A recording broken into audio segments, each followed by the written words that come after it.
मुंबईमध्ये असलं की तुम्हाला जात कळत नाही, पण इथून पुण्याला गेलं की लगेच तिथे जातीचा प्रादुर्भाव होतो.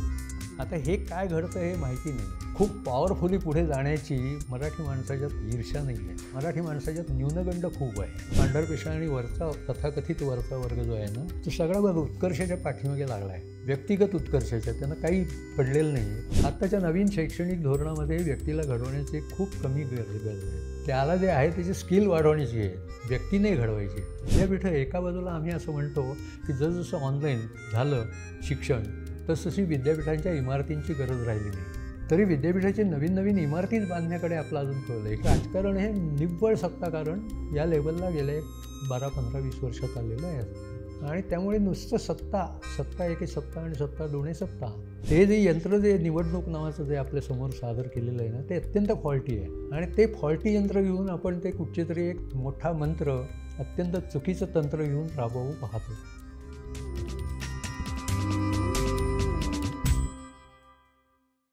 नमस्कार, मी विनायक पाचलक आणि थिंक बँकच्या थिंक इमेज या विशेष सिरीजमध्ये तुम्हा सगळ्यांचं पुन्हा एकदा मनापासून स्वागत. तुम्हाला माहिती आहे की दरवर्षी महाराष्ट्र दिनाच्या निमित्तानं आपण महाराष्ट्राच्या काल, आज आणि उद्याबद्दल चर्चा करतो. आज तशीच चर्चा आपल्याला करायची आहे आणि आपल्याबरोबर एक अशी व्यक्ती आहे की जिनं महाराष्ट्राच्या स्थापनेपासून आजपर्यंतचा महाराष्ट्र सर्वार्थानं पाहिला आहे. माध्यम क्षेत्रात पाहिला आहे, सांस्कृतिक क्षेत्रात पाहिला आहे, सामाजिक क्षेत्रात पाहिला आहे. मी थिंक बँकवरती पहिल्यांदाच स्वागत करतो दिनकर गांगल सरांचं. सर, स्वागत आहे थिंक बँकवरती. नमस्कार. आणि थिंक महाराष्ट्र ही सरांची वेबसाईट कदाचित तुम्ही पाहिली असेल. व्हिजन महाराष्ट्र फाउंडेशनबद्दल ऐकलं असेल, ग्रंथाली या चळवळीबद्दल ऐकलं नसेल असा माणूस महाराष्ट्रात सापडणं मुश्किल आहे. असंख्य ओळखी आहेत, पण मुळात महाराष्ट्राबद्दल विचार करणारी ही व्यक्ती आहे. हीच सुरुवात. तुम्हाला इतक्या वर्षाच्या अनुभवानंतर आजचा महाराष्ट्र कसा दिसतो? महाराष्ट्र हा विखुरलेला प्रांत आहे. वेगवेगळ्या 5 प्रदेशांचा मिळून बनलेला आहे. आणि त्यामुळे आजचा महाराष्ट्र हा असं सलग त्याचं असं एक रूप आपल्याला वर्णन करून सांगता येईल असं वाटत नाही. ते आजही नव्हतं, त्यावेळेलाही नव्हतं. परंतु त्यावेळेला एक कॉज होतं की आपल्याला हे संयुक्त महाराष्ट्र निर्माण करायचं आहे आणि त्या कॉजपोटी सगळा महाराष्ट्र एकत्र झालेला होता. योगायोगाने असं झालं की महाराष्ट्राचे त्यावेळेचे जे जगलेले अनेक लोक होते, त्यावेळेला ज्यांनी लढा पाहिला संयुक्त महाराष्ट्राचा वगैरे, त्यातले एक PB पाटील सांगलीचे, त्यांनी महाराष्ट्राचा सुवर्ण महोत्सव जेव्हा झाला तेव्हा या 5 प्रदेशांमध्ये प्रत्येक ठिकाणी स्थानिक एक दिवसाचा परिसंवाद घेतला, जाहीर परिसंवाद. आणि तिथे त्या ठिकाणचे अत्यंत तज्ज्ञ, वेगवेगळ्या क्षेत्रातली तज्ज्ञ मंडळी बोलवली आणि जाहीर सगळं होतं. ते एवढा उत्तम डेटा त्यावेळेला एकत्र झाला आणि तो डेटा जर आपण एकत्र करू शकलो असतो, त्याला आता 10हून अधिक वर्ष होऊन गेलेली आहेत. त्याच्यावर 1-2 पुस्तकं त्याच PB पाटलांच्या संस्थेने, शांतिनिकेतननी प्रसिद्ध केली. परंतु मला असं दिसतं की त्याचा ज्या तऱ्हेने फील यायला पाहिजे होता तो फील घेतलाच गेला नाही. किंबहुना सरकारनेसुद्धा तिकडे लक्ष दिलं नाही की याच्यातून महाराष्ट्र कसा दिसतो आहे. तिथून म्हणजे त्यावेळेला मला असं सतत जाणवत होतं, कारण की पाटील यांच्याशी माझा बऱ्यापैकी संपर्क होता. त्यामुळे मला असं जाणवत होतं की हे सगळे प्रदेश वेगवेगळे आहेत. ते प्रदेश एकत्र येत आहेत, ते कशामुळे येत आहेत हे आत्ता कळत नाही आहे. आणि त्यामुळे ज्या तऱ्हेने भद्र समाज म्हणून बंगालची एक छाप असते, तमिळनाडूची ही एक वेगळ्या तऱ्हेची छाप असते, तिथूनचे जातीयवाद माहिती असूनसुद्धा, केरळची छाप असते, तशी महाराष्ट्राची म्हणून एक छाप आहे की नाही याबद्दल आपल्याला शंका वाटावी. म्हणजे मराठी हा एकसंध समाज म्हणून डेव्हलप झालेला नाही. हां, एकसंध झालेलं नाही. त्याच्यावर अर्थातच मार्ग आहेत. म्हणजे मी ह्याचा अर्थ मराठीचं कॉज आणि मराठीपण ही अत्यंत महत्त्वाची गोष्ट आहे. म्हणजे तुम्ही मगाशी सांगितलं की मी किती दीर्घकाळ पाहत आलेलो आहे. तर 1975 साली मराठीच्या रक्षणासाठी जी पहिली मीटिंग झाली होती, साधारण पहिलीच म्हणता येईल, याच्यात पुभा भावे, विवा शिरवाडकर यांच्यापासून सगळे लोक होते. रुपारेलच्या एका छोट्या खोलीत बसलेले होते सगळे. आणि तिथे जे मराठीपण जे आम्ही म्हणत होतो तिथपासून आता 2025 साल आलं तरीसुद्धा अजून मराठीच्या त्याच प्रकारच्या चिंता, तशाच भाषेची काळजी असं आत्ता आपण व्यक्त करत आहोत. त्याचं कारण हेच आहे की या तऱ्हेचा जो एकसंधता पाहिजे सगळ्या समाजाची म्हणून ती मला असं वाटतं की नसावी, ती आपण नाही निर्माण करू शकलो. तुम्ही पुस्तकही लिहिलंय शोध मराठीपणाचा. काय नक्की मराठीपण म्हणजे काय सविस्तर सांगा? ते आम्ही ॲक्च्युली लिहिलं आहे. म्हणजे मी, अरुणा ढेरे आणि भूषण केळकर अशा तिघांनी मिळून ते पुस्तक आधी मुळात सगळे परदेशस्थ जे मराठी लोक आहेत त्यांचे आम्ही काइंड ऑफ इंटरव्ह्यूज कम त्यांच्या लेखन असं संकलित केलं आणि त्याला एक सलग अशी प्रस्तावना लिहिली आम्ही तिघांनी मिळून. त्याच्यामध्ये मला असं एक मराठीपण असं नाही असू शकत, अशाच तऱ्हेचं आम्हाला असं आठवतं आहे, जे कारण ती खूप वर्ष झालेली आहेत त्याला. ते मला दिसतं आहे की तसं मराठीपण एक नाही आहे. किंबहुना 1989 साली जेव्हा जागतिक मराठी परिषद झाली, तेव्हासुद्धा जे मराठीपण जे होतं, ते मराठीपण पांढरपेशी मराठीपण होतं. सगळा जो उच्चस्तरीय मराठी बाज होता, तो सगळा तिथे व्यक्त झाला आणि तो खूप छान पद्धतीने व्यक्त झाला. किंबहुना त्याच्यातून आपल्याला एक चांगला उद्देश मिळाला असं मी म्हणेन. पण उद्देश तो आपण सफल नाही करू शकलो. त्यानंतर ती जागतिक मराठी परिषद चालू राहिली. आता ते रामदास फुटाणे याचे अध्यक्ष आहेत. ते दरवर्षी एक कुठच्यातरी कॉलेजची मदत घेतात आणि ती जामको भरवतात. परंतु ते जे सुरुवातीला शरद पवार आणि मनोहर जोशी एकत्र येऊन रवी बापट, माधव गडकरी यांनी जो घाट घातला होता, त्या घाटापैकी काहीच घडलेलं नाही आहे. तुम्ही म्हणालात पांढरपेशा. आजचा महाराष्ट्र हा जसा 5 विभागात आहे तसा शहरी विरुद्ध ग्रामीण, क्लास विरुद्ध मास, पांढरपेशा विरुद्ध इतर असा विभागलेला आहे का? मला व्यक्तिशः असं वाटत नाही विभागलेला आहे. यातला कुठचाच विभाग वेगवेगळा आहे असं नाही मला वाटत. मुख्यतः जो शहरी आणि ग्रामीण हा जो तू म्हणतो आहेस, हे तर मला फार अवघड वाटतं की आत्ता जवळजवळ 55% अधिक महाराष्ट्र हा शहरी झालेला आहे. त्यामुळे सगळेच आम्ही 1982 साली ग्रंथालयामध्ये शहरे आणि खेडी नावाचा एक रुचीचा अंक तयार केला होता. त्यावेळेला शरद जोशी वगैरे असे आग्रहाने पुढे येत होते. तर तेव्हापासून जे आम्ही ऑब्झर्व करत आलेलो ते हेच आलेलो की सगळा महाराष्ट्र किंबहुना सगळा भारत हा शहरीकरणाकडे चालला आहे. आणि तो जो होतो आहे त्याच्यातली वेगळ्या तऱ्हेचं ग्रामीण काहीतरी आहे असं नाही. शेतकरी आहे म्हणून आपण ग्रामीण म्हटलं तर शेतकरी प्रत्यक्षात ग्रामीण नसतोच. आत्ता एक वेगळी लाईफस्टाईल असू शकते, पण ती जीवनशैली पुरता त्यातला जो रोमांसचा भाग आहे तो शहरातले काही लोक कसं म्हणतात आणि स्वतःची एक फार्म हाऊस तयार करून तिथे शेती असल्यासारखा भास निर्माण करतात. पण प्रत्यक्षात शेतकरीसुद्धा आज पांढरपेशी जीवनशैली जगतो आहे. किंबहुना तो पांढरपेशी आणि ग्रामीण किंवा दुसऱ्या एक क्लास असं राहिलेलं नाही आहे. आत्ता तशा प्रकारचं काहीच राहिलेलं नाही आहे. जातींमध्ये सुद्धा म्हणजे विशेषतः काही कळत नाही आम्हालाही. मुंबईमध्ये सगळे लोक असं म्हणतात की मुंबईमध्ये असलं की तुम्हाला जात कळत नाही. पण इथून पुण्याला गेलं 180 किलोमीटर की लगेच तिथे जातीचा प्रादुर्भाव होतो. आता हे काय घडतं हे माहिती नाही आहे. हे जे जातीवर बोलतोय म्हणून आणि स्पेसिफिकली ब्राह्मण आणि ब्राह्मणेतर हे जे आज टोकाचं दिसतं ते गेल्या 60 वर्षात असंच होतं, क्रमाक्रमानं वाढत गेलं की नाही बाबा पूर्वी असं काही नव्हतं किंवा पूर्वी याच्याहून जास्त होतं? पट काय आहे या जातीभेदांचा आणि विशेषतः ब्राह्मणेतर? मला नाही कधी जाणवलेला. मी वर्तमानपत्रात काम करत होतो ऑल द टाईम किंवा सामाजिक क्षेत्रामध्ये माझा बऱ्यापैकी वावर आहे. मला ब्राह्मणेतर असं काही होतं असं वाटत नाही. खूप मोठ्या प्रमाणावर कुठे काही जाच असेल त्याचा किंवा चर्चा असेल, ही सूक्ष्मपणे ब्राह्मण असं नाही म्हणता येणार. सूक्ष्मपणे माझ्या असं आढळत आलेलं आहे की सूक्ष्मपणे जात सगळीकडे असते आणि ते एकमेकाला जपून बांधून असतात. ते त्यात पार्शलिटी किती असते याचा मला अंदाज नाही की हा माझ्या जातीचा म्हणून मी किती जवळच्या प्रमाणात. आता जसं विशेषतः स्पर्धात्मक जग झालं आहे त्याच्यामध्ये याला किती वाव राहील आणि असेल नाही सांगता येणार किंवा नसावाच. परंतु मला तो महत्त्वाचा प्रश्न नाही. मला केव्हाच या 50-60 वर्षामध्ये मला खूप महत्त्वाचा प्रश्न नाही जाणवलेला आणि तशा बऱ्यापैकी ग्रामीण भागात माझा वावर आहे. तुम्ही अजून एक गेल्या उत्तरात एक महत्त्वाचं वाक्य बोललात ते म्हणजे आयडेंटिटी असावी किंवा काहीतरी असते माणसाला. तर महाराष्ट्राची मराठी माणसाची आयडेंटिटी नक्की काय आहे? ती कुठल्या बेसवर उभी राहिली आहे आणि कुठं इव्हॉल्व होती? नाही, मराठी माणसाला वेगळी अशी आयडेंटिटी आहे असं नाही मला वाटतं. मराठी माणूस हा संमिश्र आहे. किंबहुना मी सतत म्हणत आलेलो आहे की अमेरिकेला बॉइलिंग पॉट म्हणतात, तर actually Maharashtra is boiling pot. आणि गेल्या 400-500 वर्षामध्ये महाराष्ट्र घडत गेलेला आहे. हम्म. वेगवेगळ्या प्रांतातून माणसं येऊन महाराष्ट्र घडत गेलेलं आहे आणि आता तर तो इतका संमिश्र आहे. मी दरवर्षी साहित्य संमेलन आलं ना की ते होणारे अध्यक्ष आहेत ते आणि त्यावेळेचे जे कोणी संयोजक असतील त्यांना एक पत्र लिहितो की बरं. तिथे आपण एक मोठ्या प्रमाणावर सर्व्हे करूया. तिथे जे येतात साहित्य संमेलनाला थोडे शिकलेले असे येतात लोक असं मी गृहीत धरतो आहे. आता ते खूप संमिश्र झालं आहे. 8-10 वर्षापूर्वीपर्यंतची गोष्ट आहे. लास्ट पत्र मी बहुधा पुण्याला लिहिलं होतं. तर ते असं की तिथे आपण एक 15-20-25 लोकांना फॉर्म देऊन बसवूया आणि प्रत्येक येणाऱ्या माणसाचं मराठीपण म्हणजे काय, मराठी आहेस म्हणजे काय, त्याची बोलण्याची भाषा, त्याची घरची भाषा, त्याची दारची भाषा असं जाणून घेऊ.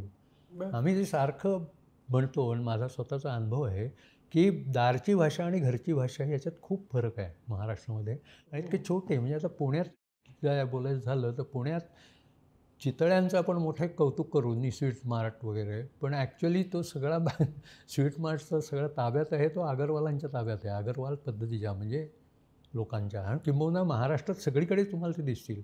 कोणाचे गुलाबजाम कुठे प्रसिद्ध आहेत वगैरे. तर ते लोक सगळे जे आहेत ना ते सगळे मराठी पदार्थ उत्तम करून विकतात, पण त्याची घरातली भाषा जी असते ती मराठी ही त्यांच्या मारवाडी म्हणा या प्रकारची असेल ती असते आणि त्याच्यातसुद्धा वेगवेगळे तऱ्हा आहेत म्हणजे. त्यामुळे असं मराठी माणसाची वेगळी आयडेंटिटी आहे असं नाही म्हणता येणार. ते तो जो होता ना एकेकाळी आपल्याला जसं वाटायचं ना की जेव्हा पांढरपेशा लोकांचा मुख्यतः लिटरेचरचा जेव्हा प्रभाव होता म्हणजे प्रिंट मीडियम जेव्हा पॉवरफुल होतं मधल्या 30-40 वर्षामध्ये, तेव्हा ते शिकलेले आणि पांढरपेशे लोक ज्याच्यामध्ये मुख्यतः सारस्वत आणि ब्राह्मण होते त्यांचं सगळीकडे वावर असायचा आणि ते महाराष्ट्राचे प्रतिनिधी आहेत असं वाटायचं. प्रत्यक्षात ते होते का तर नाही. फक्त महाराष्ट्रातले जे दुर्बलतेचे गुण आहेत ना ज्याला म्हणतात ते त्या जागतिक मराठी परिषदेमध्ये हे फार छान व्यक्त झाले. बरं. की खूप पॉवरफुली पुढे जाण्याची मराठी माणसाच्यात ही नाही, ईर्ष्या नाही आहे. मराठी माणसाच्यात न्यूनगंड खूप आहे. अशा तऱ्हेचे हे खूप तिथे एक मला वाटतं सुरेश खरे आणि जुई मेहता यांनी तिथे त्यावेळेला नवीन आलेले हे होते ना प्रोजेक्टरवर त्या फिल्म दाखवणं असा एक शो केला होता त्यांनी, मराठी माणूस काय आहे. मग त्यावेळेचे ते पॉप्युलर जे थीम्स होते ना की आमची कुठे शाखा नाही वगैरे असले जे टिपिकल जोक्स असतात ते जोक्सही त्याच्यात होते. पण त्याच्यामधून हे सतत व्यक्त होत होतं की मराठी माणूस हा संकुचित आहे. संकुचित म्हणजे लहानच आहे, ॲम्बिशियस नाही आहे. मोठं होण्याची अपवादात्मक होते किर्लोस्करांसारखे लोक असतील किंवा जे आधीच्या काळात आलेले गेल्या शतकातले मोठमोठे पुढारी यांनी सगळ्या भारताला नेतृत्व दिलं अशा तऱ्हेचे लोक असतील. पण मराठी माणूस मला खूप आक्रमकरित्या पुढे गेला आहे असं कधी कुठे दिसणार नाही. ते बाजीरावाच्या काळची गोष्ट झाली. हे जे काय म्हणे अंथरूण पाहून पाय पसरावे पण जे आहे किंवा पाप भिरू पण म्हणा काय म्हणजे म्हणायचं आहे ते म्हणा, हे आलं कुठून आणि ह्याला सोशल ॲक्सेप्टन्स कसा मिळाला. म्हणजे बाकीच्या ठिकाणी कर्तृत्वाला सोशल ॲक्सेप्टन्स असतो ना, असं का झालं असेल. त्याचं एक कारण बऱ्याच वेळेला आम्हाला असं वाटायचं म्हणजे एक तर जो अर्ली म्हणजे आधी गेल्या शतकाच्या पूर्वार्धात सगळा समाज थोडा विशेषतः आंबेडकरांच्या याच्यानंतर जो जागा होऊ लागला त्यामुळे भांबवल्यासारखं झालं असेल बरं. सगळ्या आंबेडकरांची जी ही मोहिनी होती ना ती कमाल मोहिनी होती. म्हणजे आता आम्ही अनेक ग्रंथालयामध्ये दलित अनेक आत्मचरित्र प्रसिद्ध केलेली आहेत आणि त्या केलेल्या प्रत्येक आत्मचरित्रातली जर वर्णनं वाचली ना तर थक्क व्हायला होतं की काय त्या काळात कुठच्याही प्रकारची माध्यमं नाहीत. म्हणजे गांधींचा जसा आपल्याला चमत्कार वाटतो ना तेवढाच आंबेडकरांचा चमत्कार आहे. फक्त आंबेडकरांचं काय झालं एका विशिष्ट वर्गापुरतं राहिलं ते आणि त्यामुळे तो चमत्कार तेवढा व्यक्त नाही झाला म्हणजे त्या प्रभावाने व्यक्त नाही झाला. झालं काय लोक गेले ते म्हणजे त्या आयदांमधलं जर तुम्ही वर्णनं वाचलीत ना की एक सडनली आंबेडकरांनी अपील केलं म्हणून एका त्या गावच्या सगळ्या महार मंडळींनी मुख्यतः घरातले देव एकत्र केले आणि फक्त ते बाहेर टाकता येत नाहीत. खरी इच्छा बाहेर टाकण्याची आहे पण शेवटी ती म्हणून ते जाऊन नदीत बुडवतात. त्याचं वर्णन आहे 1.5 पान ते वाचण्यासारखं आहे त्या आयदांमध्ये उर्मिला पवारांचं. आणि हे फक्त एक सांगतो आहे, दुसरं मला यशोदा ठाण्याचं नाव आता आठवत नाही आहे. ते त्यांच्या घरची मंडळी आंबेडकरांची कुठेतरी मुरबाडला सभा आहे, ट्रान्झिट नाही आहे काही, ट्रॅफिकचं काही कुठच्याही प्रकारची साधनं नाहीत. काय वर्णन आहेत ते हे जे सगळा हा जी जागृती असेल ना, ते जागृतीचं एक असेल. आणि नंतर ज्यांच्याकडे पुढारपण होतं त्या ब्राह्मण पांढरपेशा समाजाला गांधी हत्येनंतर बहुधा डिफेन्सिव्हवर गेले असावेत, असं एक आहे की गांधी हत्येनंतर आतल्या आत आणि हे झाला उचमल्यासारखं झालं. आणि तिसरं त्यातला घटक आहे, त्याच काळामध्ये सगळीकडे व्यक्तिगत उत्कर्षाची ही फार निर्माण झाली, ईर्ष्या. नंतर जो सगळा पांढरपेशा आणि वरचा तथाकथित वरचा वर्ग जो आहे ना, तो सगळा बघ उत्कर्षाच्या पाठीमागे लागला आहे, व्यक्तिगत उत्कर्षाच्या. त्यांना काही पडलेलं नाही आहे. संघासारख्या काही किंवा सेवादलासारख्या संस्था सोडल्या, काही प्रमाणात सामाजिक कार्यकर्ते सोडले, तर तुला असं नाही दिसणार. तुम्ही व्यक्तिगत उत्कर्ष म्हणताय म्हणून चळवळी, तुम्ही स्वतः ग्रंथाली नावाची चळवळ चालवतच आहात अजूनही. चळवळी कमी झाल्या असं म्हणतात, 21व्या शतकात तर जवळपास नामाशेष झाल्या असं म्हणतात. त्याचं व्यक्तिगत उत्कर्षाची आस हे एकमेव कारण आहे काय अजून काही कारण आहेत महाराष्ट्रातल्या चळवळी कमी होण्यात, मुळात कमी झाल्यात का? चळवळी पण ते इतक्या त्यावेळेस नाही म्हणता येणार आपल्याला. त्या चळवळींचा मुख्यतः त्याच्यावर जो आघात झाला टेक्नॉलॉजीचा आघात आहे. बरं. 85 ऑनवर्ड्स म्हणजे टेलिव्हिजन आला. आम्ही ग्रंथालयातूनच टेलिव्हिजनचं आक्रमण म्हणून हे केलं होता, परिसंवाद केला होता आणि खूप मोठा परिसंवाद झाला होता तो. तर ह्या प्रकारचं त्यावेळेला म्हणजे सगळे संकेत होतेच ना. टेलिव्हिजनला येऊन कित्येक वर्ष झाली होती, म्हणजे 72 सालापासून. पण 85-86 नंतर 89 सगळीकडे म्हणतात तो एक. पण 89 त्यानंतर मला असं वाटतं की टेक्नॉलॉजीनी आपलं सगळं आयुष्य बदलून टाकलं आहे. म्हणजे मला मी जे म्हणतो आहे सगळं टेक्नॉलॉजीमुळे खूप फरक पडला आहे. बरं. आणि त्याच्यातून काही त्यानंतर इंडिव्हिज्युअलिझम खूप वाढला आहे, व्यक्तिवाद वाढत चालला आहे. आणि त्या चळवळी तेव्हापासून कमी झालेल्या आहेत. त्या मला नाही वाटत त्याच्या आधीपर्यंत चळवळी होत्या, म्हणजे 80पर्यंत नक्कीच होत्या. 80-85 75 साली स्त्रीमुक्ती संघटनेची स्थापना झाली. स्त्रीमुक्ती नाही का, 75 सालानंतर स्त्रीमुक्ती आणि चळवळी केवढे ग्रुप्स तयार झाले महाराष्ट्रभर. ते 75 ते 85-90 नंतर मला वाटतं हळूहळू गुंडाळावं लागलं सगळ्यांना. म्हणजे चालू आहेत ते ग्रुप्स, चालू आहेत. पण ती जी चळवळ ज्या अंगाने तू म्हणत होतास त्या अंगाने म्हणतोस तसं नाही राहिलं. चळवळीचं स्पिरिट नाही राहिलं. आणि आता तर अशक्यच आहे. म्हणजे आता चळवळी होणं हा म्हणजे वेळेपणच आहे ना. म्हणजे चळवळ असा विचार करणं सुद्धा वेळेपण आहे. समारंभ घेणं हा आता वेळेपण नाही का वाटतं. समारंभ म्हणजे घरचं मुंज किंवा हे असावं, लग्नकार्य असावं, त्याला जसे लोक येतात तसे सार्वजनिक समारंभाला लोक येतात, की माझे इष्टमित्र आणि नातेवाईक ह्याच्या पलीकडे सध्या समारंभाला माणसं नाही आहेत. या समारंभाचं मी थोडं एक्सटेंड करतो आणि सांस्कृतिक क्षेत्र म्हणून बघू आपण. काय झालं गेल्या 60 वर्षात सांस्कृतिक क्षेत्राचं? तुम्ही आत्ताही अगदी लेख लिहिलेला की 6-7 कार्यक्रमांना जाऊन 1950-60 सालापासून ते आजपर्यंत महाराष्ट्राचं सांस्कृतिक क्षेत्र कसं बदललं? नाही, सुरुवातीला जे मर्यादितच आपल्या सगळ्यांचं आकलनच मर्यादित होतं ना. संयुक्त महाराष्ट्राची एक भूमिका होती. त्याच्या पाठीमागे जे सगळे आलेले लोक होते, म्हणजे पहिल्या पूर्वार्धातले सगळे खांडेकर, फडके, हे एकूण साहित्याचा, प्रिंट मीडियमचा प्रभाव होता.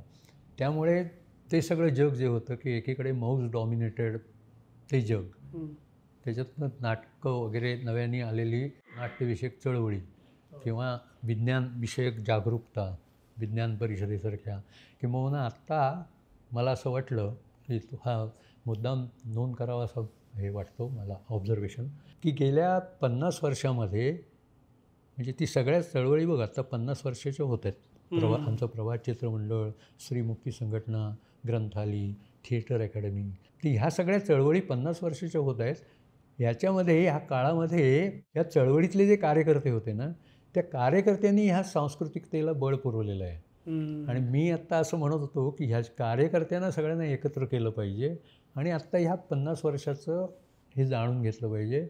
कारण ह्या सगळ्या कार्यकर्त्यात क्रिएटिव्हिटी होती. म्हणजे भले तेंडुलकर उत्तम लिहित होते, परंतु त्यांना रंगायन म्हणा किंवा नंतर छबिलदास म्हणा, तिथे जे कार्यकर्ते होते, ते नाटकवाले होते, ते त्यांना उपयोगी होते. किंवा ते आमच्या ग्रंथालयाचे अध्यक्ष होते, ते त्यांचं जे साहित्य किंवा त्यांना जे काही भूमिका मांडायची होती ती चळवळ घेऊन चला, त्यांना त्यांची तेंडुलकरांची संवाद यात्रा घेऊन चला. कारण लोक उत्सुक होते आणि ती उत्सुकता ह्या तऱ्हेने भागवली जात होती. तर ते हे जे उत्सुकतेचं वातावरण होतं ना, ते फार महत्त्वाचं आहे.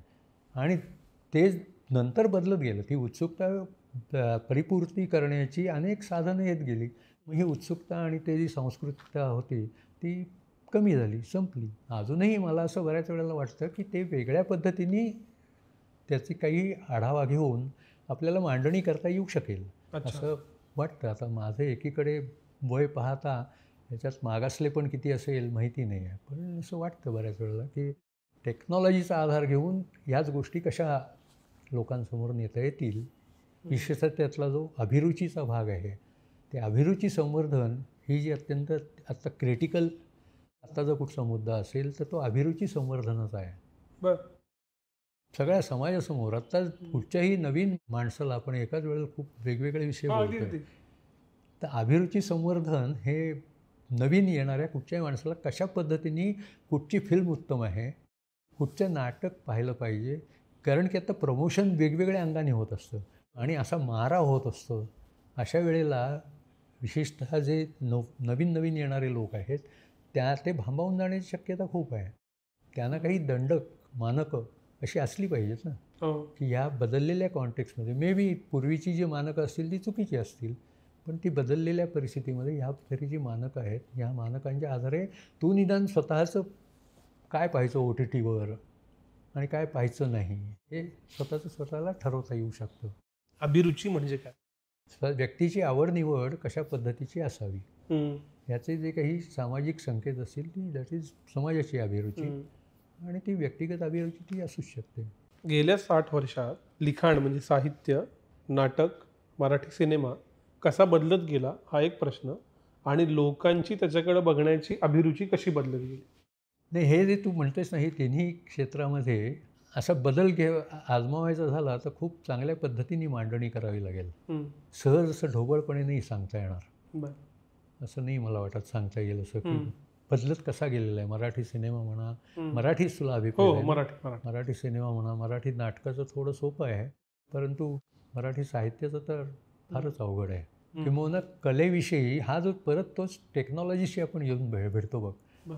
कला म्हणून या सगळ्याचा जर आपण आस्वाद घ्यायचं ठरवलं ना, तर कलेविषयी टेक्नॉलॉजीनी पूर्णतः त्याला जे व्यापारी स्वरूप आणलेलं आहे ना, टेक्नॉलॉजीनी सगळ्या गोष्टींना व्यापारी स्वरूप आणून दिलं आहे. आणि त्यामुळे काय बरं आणि काय वाईट हे जे अभिरुचीचे जे मुख्य संकेत जे आवड निवड आपण म्हणतोय ते संकेत ठरवणंच मुश्किल झालं आहे ना. त्यामुळे ते संकेत म्हणजे आम्ही जी विजन महाराष्ट्र फाउंडेशनमध्ये असं आम्ही विचार करतो आहोत की अभिरुचीचं एक दालन सुरू करावं आणि त्याच्यात काही दंडक ते काय आम्ही नाही ठरवणार, पण ते काही त्यातले जे जाणकार तज्ज्ञ मंडळी आहेत त्या तज्ज्ञ मंडळींच्या आधारे काही दंडक बांधावेत आणि मग मांडणी करत जावं असं काहीतरी म्हणतो आहे. त्याच्यात अर्थातच प्रॅक्टिसिंग आर्टिस्ट जे आहेत ते सगळे प्रॅक्टिसिंग आर्टिस्टसुद्धा त्याच्यात सहभाग घेतील, त्यांची व्याख्यानं होतील, असं अनेक गोष्टी म्हणजे प्रपोज्ड आहेत. त्याच्यात माहिती नाही केव्हा घडेल.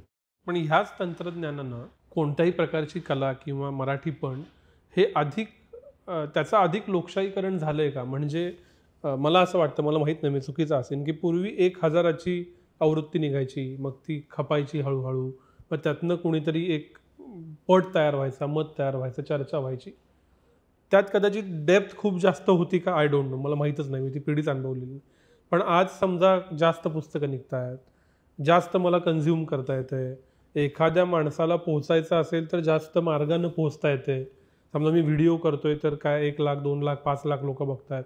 तर ही जी स्केल मिळाली आहे त्या स्केलमुळं डेप्थ गेली का ती हातात हात धरून चालते? कारण तुम्ही आजही काम करताय, वेबसाईटही चालवताय आणि साठीत पत्रकारिता पण करायचं. डेप्थ गेले असं नाही मी म्हणू शकणार. ते समुद्रासारखं झालं आहे. समुद्राला व्याप्ती केवढी आहे आणि डेप्थ केवढी आहे, दोन्ही गोष्टी आहेत ना. तशी ही जी व्याप्ती आहे आणि ती डेप्थ आहे ती फक्त तुम्हाला प्रातिनिधिकरित्या नाही सांगता येत. अच्छा, ती व्यक्तीची डेप्थ आहे, समूहाची असू शकेल, शोधावं लागेल, पाहावं लागेल, पण व्यक्तीला खूप डेप्थ येते. तेच ती डेप्थ आजमावण्यासाठी हे अभिरुचीचे संकेत जे आहेत ना, आत्ता तो अंदाजच येत नाही आहे आपल्याला.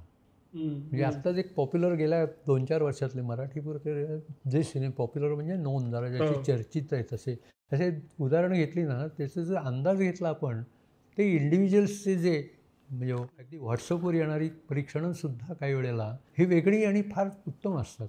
त्याच्यातून दिसतं की हा माणूस वेगळ्याच तऱ्हेने विचार करतोय त्याचा. हे आजमावण्याचे आता काही पद्धतच नाही आहे. पद्धत नाही म्हणजे आपल्याला उपलब्ध साधनं नाही आहेत. ती निर्माण करणं हे फार महत्त्वाची गोष्ट आहे. म्हणजे तुझं एकसंधताशी परत मला तू ते एकसंधता जी आहे ना, ते एकसंधतेचा विचार करून नाही चालणार. नेटवर्किंगचा विचार करून चालेल आता. अच्छा, म्हणजे अजून थोडं एक्सप्लेन करा. तर नेटवर्किंग हे मला जर तलत महमूद आवडत असेल तर तलत महमूदच्या पॉईंट घेऊन आपण नेटवर्क करू शकतो. म्हणजे मोहम्मद रफीवाले आहेत ते मोहम्मद रफीवाले तलत महमूदच्या एवढे नाही नादी लागणार.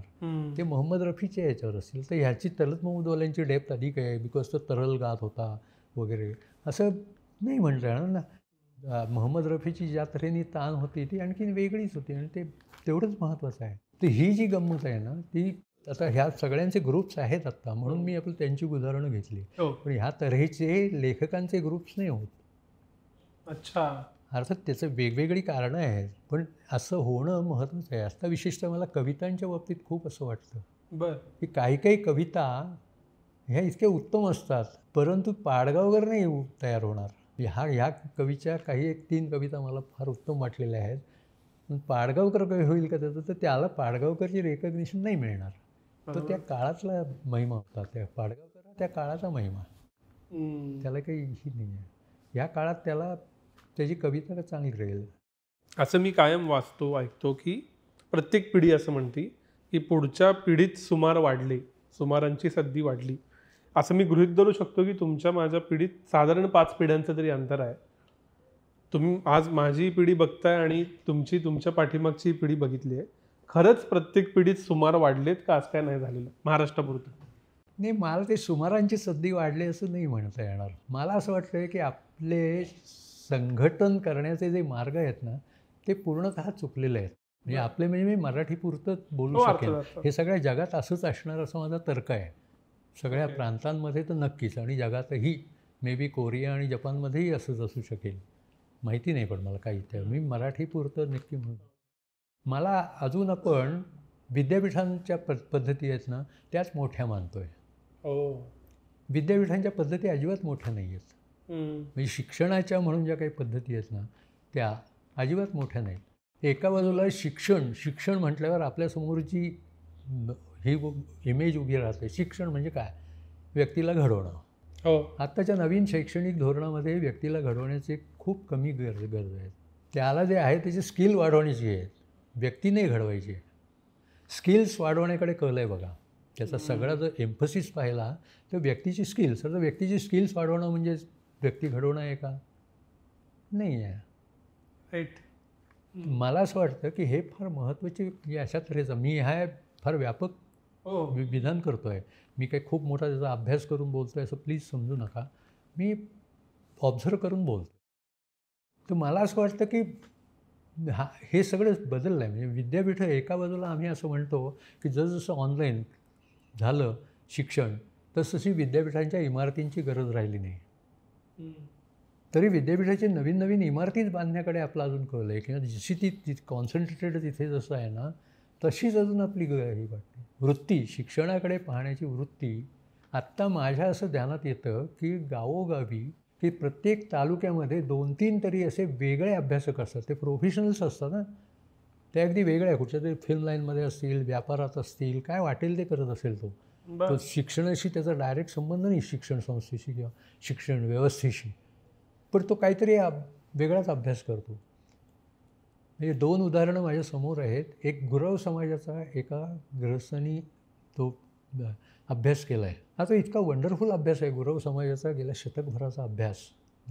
आता गुरव त्या मानाने लहान कम्युनिटी आहे. त्याची काही खूप मोठी कम्युनिटी नाही. फार सुरेख आहे आणि त्याच्यातून इतक्या वेगवेगळे तरतरीच्या गोष्टी ध्यानात येतात की एखादा समाज घडतो कसा बिघडतो कसा आणि काय फार छान आहे ती. आणि इतका सूक्ष्मात आहे तो अभ्यास. म्हणजे त्याला मला वाटतं राजा दीक्षितांची प्रस्तावना आहे. त्यामुळे म्हणजे तशी ही मान्यता आहे. पण त्याला शैक्षणिक ह्याच्यात मान्यता नाही. आपल्या दीक्षितांनी ही केलेली आहे. किंवा दुसरं जे आहे ना ते साने गुरुजींचा जो सत्याग्रह आहे पंढरपूरचा त्याला जेव्हा 25 वर्ष झाली तेव्हा एका पत्रकारांनी केलेला अभ्यास आहे. त्या तो इतका आणि त्याच्यातून ते साने गुरुजींच्या काळातलंही आपल्याला ध्यानात येतं, कारण की ते अगदी 25 वर्ष म्हणजे खूप जुनं नव्हे. आणि द वे ते सगळं आत्र्यांनी त्यावेळेला पुढे न्यायचं ठरवलं आणि इतकं छान, म्हणजे त्या पंढरपूरच्या सत्याग्रहाचं एक वेगळंच डायमेन्शन ध्यानात येतं. आता हे तिथूनच्या एका पत्रकारांनी इतकं अभ्यासपूर्ण पुस्तक केलं आहे, पण आपल्याकडे सगळी पुस्तकं एक तऱ्हेनेच आजमावली जातात, की कोणीतरी हे वशिल्याने प्रसिद्ध केलं आहे किंवा आपल्या उत्साहाने प्रसिद्ध केलं आहे. असा पुस्तकांचा किंवा अभ्यासकांचा ह्या तऱ्हेने नीट त्यांची नोंद करण्याचा आणि ज्ञानसंकलन करण्याचा, म्हणजे समाजातलं जे ज्ञानसंकलन आहे ना, ते संकलन करण्याचा आता व्यवस्थाच नाही आहे काही. जी व्यवस्था आहे ती PhD करणं आणि PhDसाठी म्हणजे धडपड करणं. आता PhD आपल्याला माहिती आहे. तुम्ही ज्या नावांचा उल्लेख करताय ही स्टॉलवर्ड्स नावं आहेत. साने गुरुजी असतील, अत्रे असतील आणि अशी बरीच की ज्यांना तुम्ही प्रत्यक्ष बघितलं असेल. आज आमच्या पिढीसमोर स्टॉलवर्ड्स नाहीत का आहेत आणि आम्हाला दिसत नाही? आणि आता ती पारंपरिक जशी स्टॉलवर्डची भूमिका होती तशी राहिलेली नाही आहे. म्हणजे त्या काळात सुद्धा मला एक त्यातला भ्रम, अनेक भ्रम आहे. त्यातला एक भ्रम तरुणांना वगैरे म्हणतात ना, तर मी तरुणांचं पाहिलेलं आहे आणि त्यामुळे आय कॅन डेफिनेटली से, माझ्यापुरतं मी नक्की हे सत्य सांगतो, की जेव्हा शिवाजी पार्कवर सभा व्हायच्या, जॉर्ज फर्नांडिस, अटल बिहारी वाजपेयी, जगन्नाथराव जोशी तिकडून कर्नाटक सिंह यायचे, ते असे सगळे मोठमोठ्यांच्या सभा व्हायच्या, तिथे जायचो आम्ही सगळे. आणि फर्नांडिस तिथून मोठमोठ्या गोष्टी करायचे, अटल बिहारी वाजपेयी करायचे, जगन्नाथराव जोशी करायचे किंवा आणखीनही असेल, म्हणजे पार कल्याणपासून बोरिवलीपासून सगळे लोक तिथे तरुण यायचे बरं का. ते किती जागरूक तरुण असतील तेवढेच यायचे ते. आणि ते सगळे त्यावेळेलाच उठायचे, म्हणजे जणू काही आपल्याला गवसलं आहे सगळं. आता ते जितपत भाषण, सार्वजनिक भाषण जितपत असेल ना, म्हणजे इन रेट्रॉस्पेक्ट जेव्हा मी पाहतो तितपतच गवसलेलं होतं. स्टडी सर्कल जशी त्याच्या आधी झालेली होती ना, ती स्टडी सर्कल्सची परंपरा त्यानंतर बंद झाली. म्हणजे बंद झाली म्हणजे तेवढी राहिलं नाही. जाहीर सभा वगैरे असं याला जरा सगळे आंदोलनं, म्हणजे माहोल बदलला. ते जे आधी माणसं, कार्यकर्ते तयार करण्याची जी भूमिका होती त्याच्याऐवजी एकूण वातावरण निर्माण करण्याची ही झाली. तशा याच्यात हे केलं आणि त्यामुळे नंतरच्या काळात जे तयार झाले ना, ते उगाचच असं वाटलं की ते तरुण तयार झाले. तर तुझा जो मुख्य प्रश्न आहे, ते आत्तासुद्धा त्या प्रकारची माणसं आहेत. त्यांच्याभोवती फक्त एका बाजूला इंडिव्हिज्युअलिझम वाढतो हे महत्त्वाचं लक्षात ठेवायला पाहिजे, की व्यक्तिवाद वाढणार आणि तो वाढणं हे हितकरच आहे. म्हणजे त्यामुळे असे दिसणार नाही. त्यामुळे सेलिब्रिटी असतील, पण समाजात उच्च माणसं आहेत ते तर आहेत. आत्ता आपल्याकडे समाजात सुद्धा अशी सांगता येतील. नावं घेणं म्हणजे मी अन्य 5 नावं वगळणं असं होतं. तर ती एक मोठी यादी करता येईल आपल्याला आणि तरीसुद्धा पुरतील. म्हणजे तुम्ही या उत्तरात राजकारण्यांचा उल्लेख केलात म्हणून जनरली, अगदी जनरली राजकारणी आणि राजकारण कसे बदलले गेले 60 वर्ष? नाही, राजकारण्यांची सतत भूमिका सत्ताकारणाचीच राहिली आहे बघा. सत्ता हवी हा राजकारण्यांचा मुख्य हेतू असतो ना. म्हणजे मी एकेकाळी त्याला असं होतं की त्या सत्ता कशासाठी हवी याचा काहीतरी चार्टर होता. म्हणजे यशवंतराव चव्हाणांसमोर असेल, अगदी तेल शरद पवार येईपर्यंत, म्हणजे नुसता ऑन पेपर का होईना पण होता. त्यावेळेला भाषा अशीच होती की हिमालयाच्या मदतीला सह्याद्री गेला वगैरे ह्या पद्धतीची भाषा होती. परंतु काहीतरी पेपरवर होतं की ह्यासाठी आपल्याला सत्ता हवी. आत्ता तसं काही नाही आहे. पण त्यामुळे हे राजकारण हे निव्वळ सत्ताकारण या लेवलला गेले 12-15-20 वर्षात आलेलं आहे. आणि त्यामुळे नुसतं सत्ता एके सत्ता आणि सत्ता दोन्ही सत्ता, याच्या पलीकडे काही राजकारण नावाची गोष्टच नाहीशी झाली. त्यामुळे बऱ्याच वेळेला मला वाटतं की पॉलिटिकल मॅनेजमेंटचे क्लासेस अजून कसे नाही सुरू झालेले आहे. ॲक्च्युली वेगवेगळे मॅनेजमेंटचे क्लासेस सुरू झालेत ना, तर आमदार घडवणारे किंवा अशी आता रामभाऊ म्हाळगी प्रबोधिनीसारख्या काही संस्था हे घेतात. पण ते कसं असतं, रिफ्रेशर कोर्ससारखं असतं. इथे रेग्युलर मला असं, जसं आपण अभिरुची संवर्धन म्हणतो आहे ना, की माणसाची, तसं रेग्युलर पॉलिटिकल मॅनेजमेंटचे जर क्लासेस घेतले ना कुठच्या तरी विद्यापीठांनी, ते फार उपकारक होईल. तिथून तयार होणाऱ्या विद्यार्थ्यांना आमदार होण्यासाठी कशा पद्धतीने प्रथम निवडणूक लढवायला पाहिजे आणि निवडणूक लढवल्यावर मी कशा पद्धतीने हे करायला पाहिजे. म्हणजे बहुधा ते अमेरिकेत तशी पद्धत आहे. त्यामुळे माझा असा समज आहे की सिनेटर वगैरे तिथे जे होतात ते ह्या पद्धतीने होतात आणि तसं ते ऑफिस तयार करतात आणि तशा पद्धतीने ते प्रश्न सोडवतात, असा माझा समज आहे. राजकारणी सत्ताकारणी झाले इथंपर्यंत ठीक आहे. राजकारणी सत्ताकारणी होणं आणि हा चार्टर हरवणं हे समाजमान्य कसं काय झालं? समाज मान्य झालं हे सत्य आहे आता. त्या प्रकारची ऊर्जा समाजात राहिलेली नाही आहे. ती ऊर्जा असणं फार महत्त्वाचं गोष्ट आहे आणि ती ऊर्जा कशामुळे तयार होते ही आत्ता तरी त्याचं काही एक्सप्लेनेशन नाही देता येणार. ऊर्जा नाही हे सत्य आहे. हे लोक आता वैफल्यग्रस्त जास्त आहेत. अशा प्रकारे ज्यांनी ऊर्जा निर्माण करायची शक्यता होती, ज्या क्लासकडून अपेक्षा होती, त्या क्लासकडून म्हणजे ज्यांचा जो सेन्सिटिव्ह क्लास आहे ते जास्त उदास झालेले आहेत, निराश झालेले आहेत आणि ते असं काही काळ मला असं वाटतं की तो पिरियड राहील आणि नंतर कदाचित त्याच्यातून परत ऊर्जावान क्लास तयार येईल, वर्ग तयार होईल आणि तो एक नवी काहीतरी तो मला असं वाटतं प्रश्न निवडणुकांच्या राजकारणाचा आहे. लोकशाही ही अत्यंत महत्त्वाची गोष्ट आहे. हे आत्ता सगळ्या जगाला कळलेलं आहे, सगळ्या इंडिव्हिज्युअल्सला कळलेलं आहे, प्रत्येक व्यक्तीला कळलेलं आहे. ज्याला ज्याला जरा जरी बुद्धी आहे त्या प्रत्येक व्यक्तीला कळलेलं आहे की लोकशाही इतकी मोठी गोष्टच नाही आहे. ती लोकशाही राबवायची कशी याचं यंत्र कोणाजवळ नाही आहे. बरं. ते जे यंत्र जे निवडणूक नावाचं जे आपल्यासमोर सादर केलेलं आहे ना ते अत्यंत फॉल्टी आहे आणि ते फॉल्टी यंत्र घेऊन आपण ते कुठचे तरी एक मोठा मंत्र अत्यंत चुकीचं तंत्र घेऊन राबवू पाहतो आहे आणि तिथे हा सगळा दोष तयार होतो आहे. निवडणुकांचं राजकारण नष्ट केल्याशिवाय लोकशाही खऱ्या अर्थाने रास्तपणे येणार नाही. व्यक्तीचा स्वातंत्र्य हे असलंच पाहिजे आणि ते व्यक्ती स्वातंत्र्य कशा पद्धतीने पुष्ट करता येईल हे फार महत्त्वाची गोष्ट आहे आणि ते करणं ही गरजेची गोष्ट आहे. त्यासाठी एक वेगळाच सगळं चार्टर तयार करायला लागेल आणि वेगळी आखणी तयार करायला लागेल. आपण आत्ता काय होतं म्हणजे त्याचं कारण ते युनिव्हर्सिटी हे आहेत. ही जी या तऱ्हेची जी हे आहे ना काय म्हणूया संकल्पना कल्पना ह्या तुम्हाला समाजात मिळतील.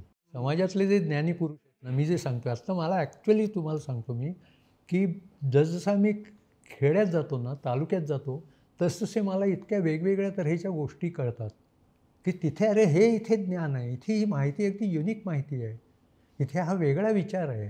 तो काही परिपूर्ण असतो असं नाही म्हणता येणार. शेवटी कुठचाही विचार कुठच्याही क्षणी परिपूर्ण नसतो. म्हणजे त्या क्षणापुरता परिपूर्ण असतो. तो विकसित करत गेलं की त्याच्यात वेगवेगळ्या ॲडिशन आणि सबस्ट्रॅक्शन्स होतात. तर हे जे गोष्ट आहे ना त्याची आत्ता अधिक व्यवस्था होणं हे फार महत्त्वाची गोष्ट आहे आणि ती मला माझा विजन महाराष्ट्र फाउंडेशनमधला तो अजेंडा तो आहे. पण सर हे वाटते फार काउंटर इंटिट्यूटिव्ह. आम्हाला असं शिकवलं गेलं आहे की निवडणुका आणि त्याच्या भोवतीचं राजकारण हेच मुळात लोकशाहीचं मूर्त प्रतीक आहे आणि तुम्ही जे मांडणी करू पाहताय ते या एकमेकांच्या समोर आहेत असं वाटतंय. हे अजून थोडं समजावून सांगा ना. हे निवडून येणार म्हणजे मागे शरद पवारांनी अगदी अर्ली म्हणजे जेव्हा ते ॲक्टिव्ह बऱ्यावेळी तेव्हा वर्णन केलेलं आहे 70-80च्या काळातलं की आपल्याकडे म्हणजे त्यावेळेला असे नव्याने उदय होत होता सगळ्या ग्रामीण भागामध्ये सगळे. आमच्याकडे म्हणजे सगळा प्रश्न असा असतो की आम्ही गेलो खेड्यात की आमच्यासारखे जे पांढरे कपडे घालून आमच्याबरोबर सगळे तरुण चालायला लागतात.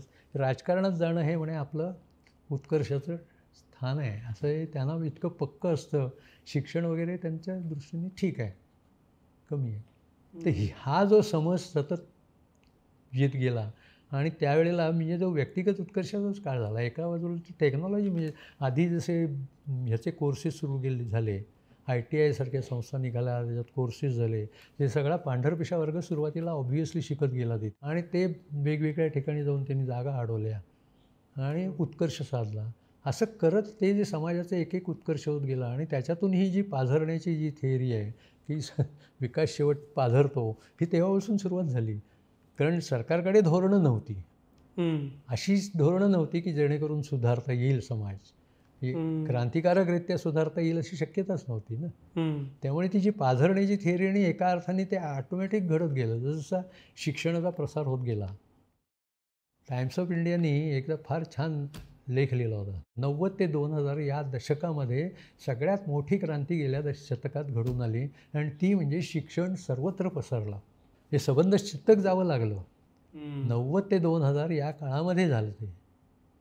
त्याच्या आधीपासून म्हणजे आपण यशवंतराव चव्हाणांना मोठं श्रेय देतो ते बरोबरच आहे की चव्हाणांनी ग्रामीण भागात शिक्षणाची गंगा घेऊन गेले ते आणि मग पुढची 25 वर्ष त्याच्यात वेळ गेला आणि मग त्यानंतर जो सगळा म्हणजे ग्रंथालीचा जन्म त्याच्यामुळे स्वाभाविकच झाला की सगळ्या नव्या शिक्षित वर्गाच्या उर्मी त्या उर्मी जागृत होणं म्हणजे ते सगळं तुम्हाला त्या याच्यामध्ये दिसतं बघा पॅटर्नमध्ये.